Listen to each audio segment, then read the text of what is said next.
City Series cigars and Citrus 7s, black cement 3s, 4s, the hairs and bread 11s. No doubt that I'll be wearing some fire at any sighting. With these Doran Becker 5s, you can see me in any lighting. It's exciting, I'll be flexing to the coldest degree. What's up, everybody? Sneakerhead M Checks. I got the 2025 Shadow 10s I released this past Wednesday, November 19th. I know you usually have my reviews out before release or the day of at the latest, so I don't know how many views I'm going to get on this, but I still wanted to review these. So as usual, we're going to take a close detail look at the shoe from all angles. I'm going to put these on and step around them so I can see they look on feet. I also have the first Shadow 10s retro from 2008, the Countdown package pair. So I'm going to go over all the differences between these two and discuss how they compare to the other releases. After that, I'm going to share my opinion on these, and I'm going to talk about how the release went, when I think you should buy if you didn't catch these at retail, and when I think you should sell if you got these to resell. So let's get right to it. No toe cap on these. Suede is nice and smooth. Reacts to contact a little bit as usual. All black over here and then back to the gray suede up here at the tongue. Black midsole, shadow gray upper. The Countdown package pair definitely had a darker shade of gray. It's really obvious to see. And that 23 they have would have been real nice right here as well. But something about the plain gray and black is fire too.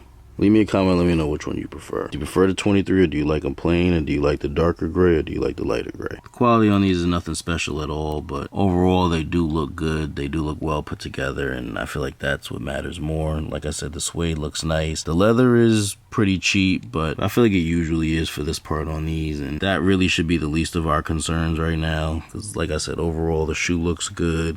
Suede is nice, and the shape is like perfect. Red Jumpman on the back. You'll notice he's dunking towards the left here on the right shoe and dunking towards the right over here on the left shoe. Now on the 2018 pair, they were both dunking towards the left. On the 2008 pair, they're both dunking towards the right. On the OGs, it depended on which factory they were made in. Pairs made in Taiwan had both Jumpmen dunking towards the left, and pairs in Korea had the Jumpman facing each other like they do on these. If you look at these OG Chicagos over here, you see how they're both dunking towards the left? And you can see on the tag it says made in Taiwan, so I guess it's the same thing for these. But yeah, black and gray checker pattern on the inside. You can see the gray was way lighter on the Countdown package pair. I don't know why they made it that light on those. That's really like my least favorite part about that pair. And they put the size tag back on the tongue as opposed to this little patch they had here on the last two retros. And insoles are red with a black Nike Air logo. Outsoles are black and gray with the red Jumpman down here. And if you haven't heard me say it before, Jordan 10s have the best outsole. The best.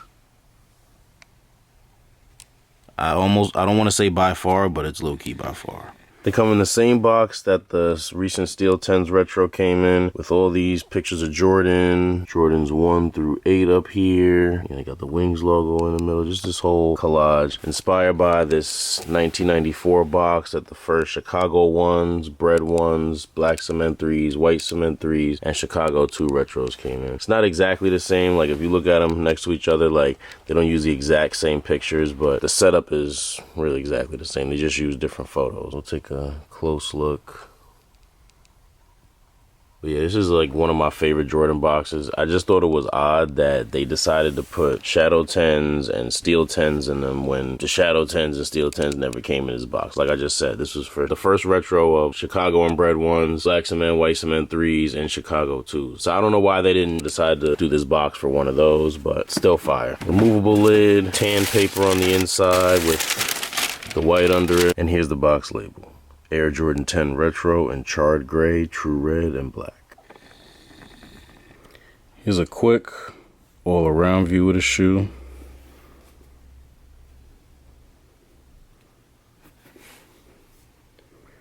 Alright, now see they look on feet. You know when niggas stashes up, my money real right like most cars passengers. Start off in the backseat, end up in the passenger. So good, make me wanna eat it, I don't fast with her. Plus her ass nice, good view if you get in back of her. We falling for each other, it's mutual, I collapse with her. When we first met, had to bag her like I was trapping. Now we in between rounds, getting higher like I was. So in comparison to the Countdown package Shadow 10s from 2008, the 2025 pair has a lighter shade of gray on the upper and the tongue. No 23 on the side here. Darker eyelets, you can see they're a little lighter on the 2008 pair. A darker gray on the sock liner. The Jumpman on the back dunking in opposite directions as opposed to both of them dunking towards the right. Size tag on the tongue as opposed to this. And a Nike Air insole as opposed to the Countdown package one. them. Now, I know most people are probably more familiar with the 2018 pair, which are more like the 2025 release. With those, the only difference is really the Jumpman on the back and the size tag placement, which is really insignificant, but they both resemble the OG a lot closer than the Countdown package pair. The Countdown package pair is really the odd one out of the group of releases with the most differences. If you look at them all lined up over here, you can see at first glance the darker upper, the 23 on the side, the lighter gray on the sock liner, like they just stand out when you set them all next to each other.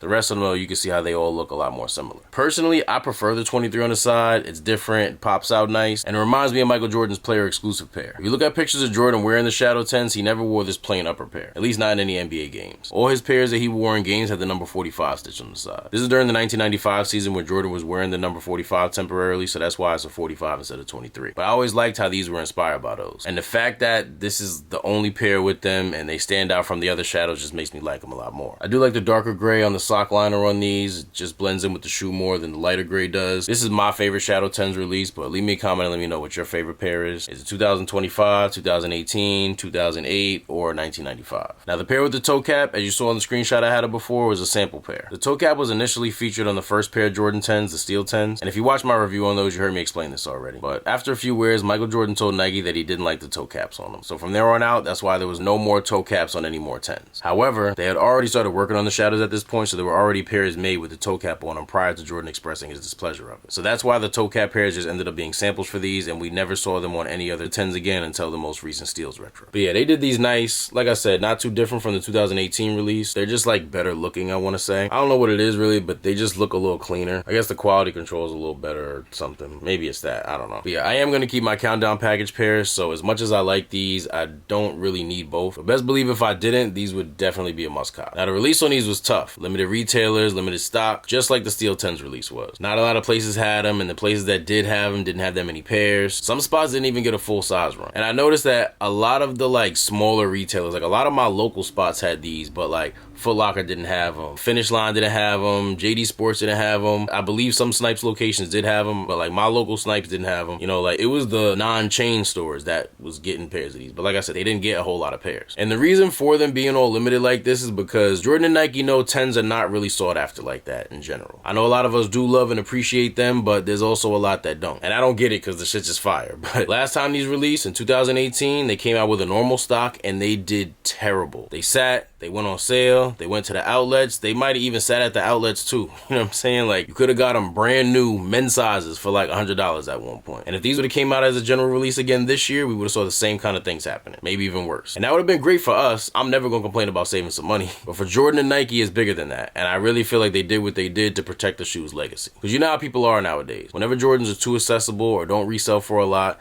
instead of being happy that they can get some fire without having to pay extra and without having to go out of their way, they rather shit on them and talk down on them, and now all of a sudden they trash and they're bricks and all of this. The crazy thing is, like, bricks was a term for resellers who was just trying to explain that a shoe wasn't making them no money. The problem is y'all are so obsessed with resale and resale prices that y'all are taking a negative term for resellers and trying to make it a negative term for the consumers. Like, if it's a brick for a reseller, that's the reseller's problem. If you want to wear the shoe, what the fuck do you care? You know what I'm saying? But like, it's gotten this negative connotation, and everybody's such a follower nowadays. It only takes but so much of that to build a bad image for the shoe to people who don't know any better. Now, you may not care about that, I may not care about that, but Jordan and Nike have to. The reason they've been so successful at selling the same shoes to multiple generations over and over and over again every few years is because people still like them. They're still cool. They're like the standard for being fly, especially when you're young. Now, I know many of us really love them for the nostalgia, but besides us, there are a lot of people who aren't as like deeply connected, but just buy Jordans because they're cool or they're what's hot. And unfortunately for a lot of people, the difference between a shoe being cool and not cool is the price that it resells for online. So all Jordan had to do was limit the stock, which makes the shoe hard to get, which is going to drive the aftermarket price up, and then that's going to prevent brick culture from ruining the shoe's image. And I'm not mad about it. It's just ass because, like, I know there was people out here that really appreciate the Shadow 10s, that wanted the Shadow 10s, that probably might have thought that this was going to be an easy cop because it usually is, and now they couldn't even get them for retail because of this shit. I wouldn't be surprised if they start doing this with more releases going forward, because there's just certain classics that get a little slept on for whatever reason, and I just feel like the new generation don't care as much about certain things. Like when I was growing up, we gravitated more towards the pairs that Michael Jordan played in, because it was just like, oh, you know, everybody want to be like Mike. Like I know Mike played in the Shadow 10, so like I already like the Shadow 10s in general, but knowing Mike played in them, and I can Google search Michael Jordan playing in them, and I could see that he did all this GOAT shit in the shoes that I have also, like that was cool to us, you know. Now I feel like we're so far removed from Jordan's career. The man retired 22 years ago, so the newer generations I barely watched Jordan play, so I know the younger generations really haven't seen Jordan play. So I feel like a lot of them, they're not even worried about the connections to his career. They don't give a fuck about it. They don't care that he wore these in the season he came back, and they don't give a fuck about that. To them,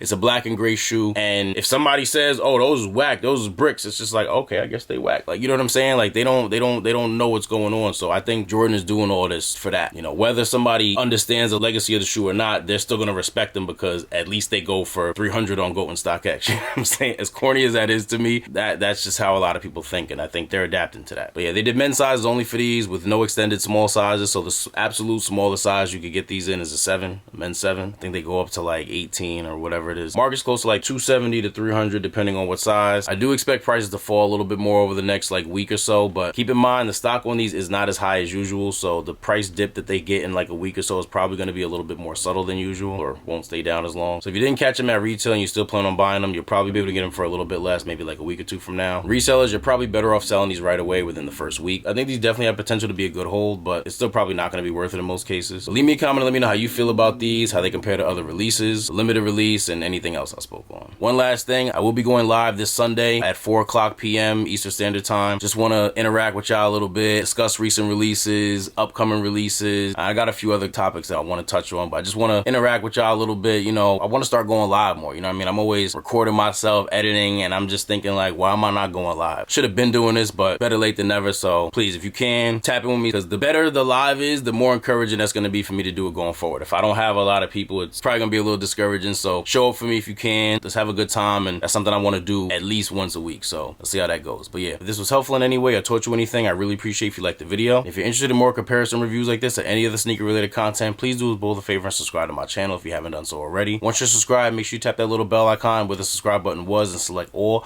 That way when I put a new video out, you'll get notified. You won't miss out on anything. Thank you all for watching. Everybody, please stay safe and healthy out there, and I'll see you next time.